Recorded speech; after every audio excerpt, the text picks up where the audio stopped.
Okay, folks, we're gonna shoot this little wrap up of today's digging history finds. I'm tired; it's late, so forgive me if the quality of the video is not the greatest. But I'm James McCormick. This is my YouTube channel, which is called Gun Truck LT. I was given that nickname whenever I was in Iraq. I commanded a gun truck unit, and at the time I was an LT, a lieutenant. Ended up retiring as a captain, and now I do a lot of agriculture work, and also do I have a hobby with metal detecting. And with that hobby, we've came up with a television show in West Virginia that's going to air on the library channel. It's going to be once a month, a 30-minute segment, and it's going to be called Digging History and Honoring the Sacrifice. As you can see, I've got my Military Order of the Purple Heart shirt on, and I am a member of the Military Order of the Purple Heart, and I'm very proud of that fact. And so yes, a lot of my attire that I wear resembles that, and so there we go. That's just the way that it is. So today did a search along the Potomac River, and trust me, the area is extremely rough. I tell you, this is a heck of a hobby. But let me just go over a couple of things. Number one, always be prepared when you go out. You've got to take water with you. You've got to wear the right clothing. It is getting warm. Snakes are going to start coming out, so always be on the lookout for that. I wear gloves. I wear gloves because I dig up a tremendous amount of garbage and trash and other things. I'm up to date on my tetanus shot. Those are some things that you need to think about when you get into this, because if you get cut with an old rusty piece of metal, you know, that could be an issue. The other thing is carrying lots of water and some sort of a snack with you, a piece of fruit. That generally is sufficient. And communications. Make sure you have communications, and it's always best to have a buddy with you as well. Doing this alone, I do this alone a lot, but I would not recommend that. You know, today as I was going along some of the high points there along the river, you know, I thought to myself, if I fall here, you know, it's going to be kind of tough for me to get out. But you know, I do when I do my searching, I'm very safety conscious, and also respectful of the land. Take all your trash out with you, folks. Not just the trash you carry in, but the trash that you find. We do a good service when we do that. I also carry around some pollinator seeds with me, because I am a farmer, and I do believe, you know, in helping the wildlife. And so I will plant you know, flower seeds. It's a native for this area. It's a native mix.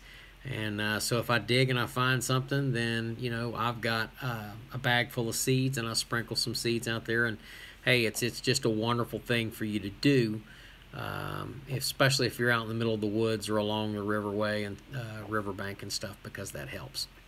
What kind of machinery? I use a Fisher.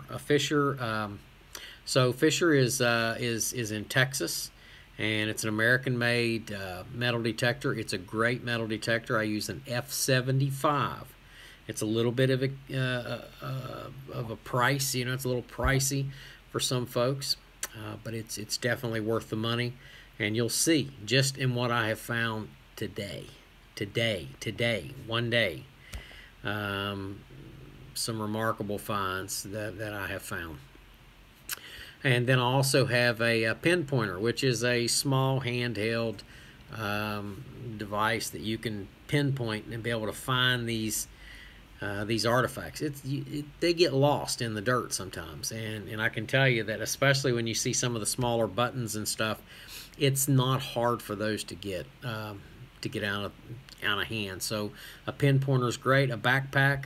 I've got I've got a couple of small backpacks that were given to me by the West Virginia Department of Veterans Assistance.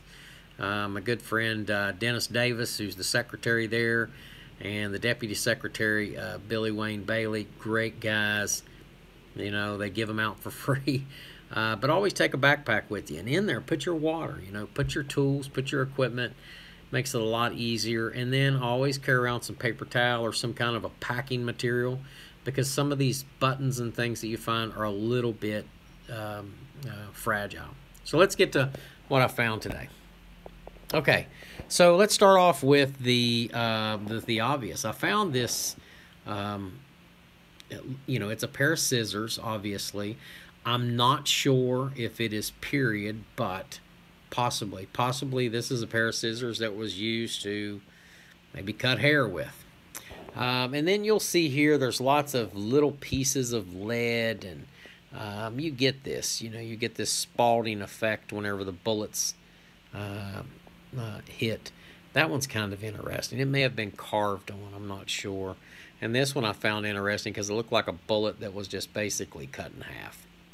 So you have some 58 caliber bullets. You have a mixture. You have a really strange and odd looking bullet here. This may have been a Confederate one. I'm not sure. We'll definitely be checking into that. Some fired bullets, pistol round, probably a 44. Then you will see a round ball. Now this round ball's been kind of beat on, so this may have been some soldier attempting to make I don't know, a set of dice or something. Then you have your standard mini balls, and then you have the Williams cleaner round here. And I found several. I found several of those today. The soldiers really didn't like to fire these, so that's why you usually find these dropped all over the battlefield or along trails, which is where I found most of these today. Now back here are really cool. I found some cool, what I call, these are probably chess pieces. The soldiers were bored, especially if they were in some of these campsites. So they would make chess pieces, and obviously this one's been carved on, so that's really, really neat. And this I'm not really sure of, but I just wanted to kind of give you a peek at it. Now here's another really cool thing that I found today. Now this came up in 3 pieces, but this is a standard hat badge. It's supposed to be cross cannons. Now the other day I found another tip in the same area, so it may fit there. I will check and see. This is some sort of a little badge or an accoutrement. If anyone can identify that, let me know. That's pretty neat. And then this right here I found, not really sure of what that is. Squarehead nail. I did a video on this squarehead nail. I really like these hand forged nails because a lot of craftsmanship went into this thing. I mean, you think about person working in the mill and that hot mill making those things by the thousands. I found some uniform parts. I would say this was probably what went with a set of scales. These were scales, shoulder board scales that the soldiers would wear. It was supposed to protect them from saber slashes. They were made out of brass. A lot of times, a lot of people tell me they were used for protection. A lot of people tell me that they were used basically for decoration. And this is most likely part of that, to keep that on. This may have been the tip of a bayonet. I'm not sure. If anyone can identify that, let me know.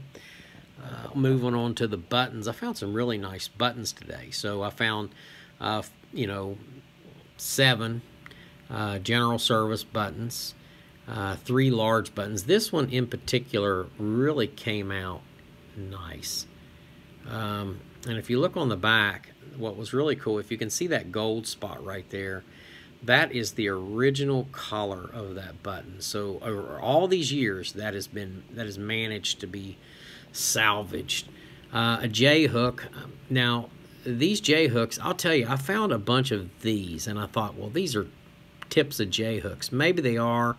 Maybe an earlier model. If someone can identify that, I'd appreciate that. I know that this came off of the top of a J hook. What is a J hook, you're asking? Well, a J hook was used by the Civil War soldiers to clip their backpack straps on their front. So if you look at the soldiers today, so not a bad little haul today.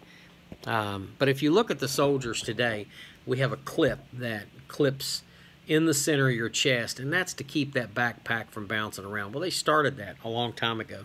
During the Civil War, they had the J-hook.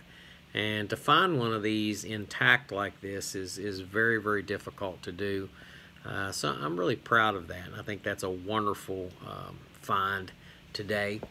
But went a little bit longer than what I wanted to, 10 minutes. I don't know how well this is going to upload onto YouTube, but anyways, this is James McCormick with Digging History, giving you the play-by-play action of today, and kind of just a rundown of what we found today.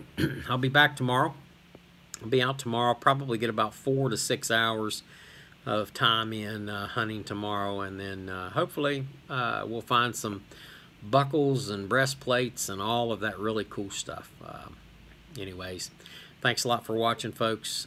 Again, watch for us on the West Virginia Library channel, and you can reach me at james261968 at hotmail.com. That's JAMES 261968 at hotmail.com. And watch for Digging History and Honoring the Sacrifice. I think you're going to really love it. We're really hopeful that we're going to get to work with Fisher down in Texas. So First Texas Technology down there. We're gonna really be looking forward to working with those guys. But I'm a fan of the Fisher F75. Great machine, has done me well, and that is pretty obvious from the things we found today. Thanks a lot, folks. Have a great day. God bless you, and goodbye.